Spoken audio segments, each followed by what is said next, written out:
දරන්නගේ සියලු අතු මම කපලා අයින් කරනවා. තීරුම් ගන්න. බොරුවට රැවටෙන්න එපා.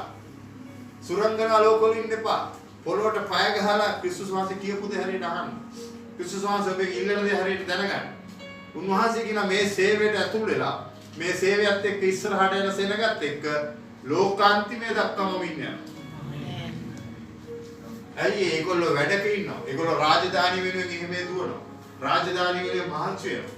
රාජ්‍ය වෙනුවෙන් නැගිටලා ඉන්නවා. ඔබ කැඳවලා තින්නේ මේ වැඩේ. අනිත් අය දෙවියන් යේසුස් වහන්සේ ප්‍රේම කරන්නේ නැහැ කියන එක නෙමෙයි මම අදහස් කරේ. ක්‍රිස්තුස් වහන්සේ ඔක්කොම ප්‍රේම කරනවා. හැබැයි මේ කොටසත් එක්ක ක්‍රිස්තුස් වහන්සේ බැඳිලා ඉන්නවා. ඔබට දැන් ඔබගේ නිවසේ ඇති ඔබ ප්‍රේම කරන හැම දරුවෙකුට. හැබැයි විශේෂ දරුවෙක් ඔබ බැඳිලා යත් එක්ක. මම කිව්වේ පැහැදිලි. ඔබ දරුවා ගන්න උදාහරණ. ඔබගේ ඔෆිස් එකේ. ඔබ හැමෝම එක්කම හලෝ මචං, හායි මචං ඔක්කොම කතා කරනවා. හැබැයි එක මචං කෙනෙක් ඇදී ඔබ හරිම එකතුයි.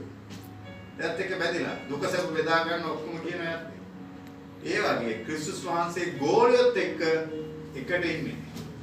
ඒකත්වයකින් එක මහිමයක් තියෙන්නේ. අන්න ඒකයි කියන්නේ ඒගොල්ලෝ තෝරගත්තු අය. කැදවුව ගොඩක් අයව තෝරගත්තේ පොඩි කොටස. ඒ තෝරගත්තු අයත් එක්ක ක්‍රිස්තුස් වහන්සේ ඉන්න යනවා ලෝකාන්තිමේ දක්වා. දැන් ඔබ පාඩම් වෙනේ කරන්නේ. දැන් ඔබට තේරෙන්නේ මම මොකක්ද කිව්වේ කියලා. උන්වහන්සේ ගාවට අපි එනකොට මුලින් ඉඳලා දැන් මම කතා කරා. අපි එන්නේ මෙතන මරණයෙන් ගැලවෙන්න. මරණයෙන් ගැලවෙන්න එනවා කියන්නේ අපි උන්වහන්සේක සම්බන්ධකමකට එනවා.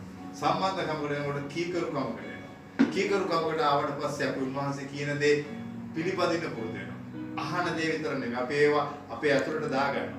ඊට පස්සේ අපි තේරුම් ගත්තා හිතෝපදේශ 4:13 දක්වා මේවා අපේ හිතේ තැම්පත් කරගන්නවා. ඒකට අදාළ බයිබල් පද සුද්ධාත්ම විනාශේ ගොඩාක් දුන්නා.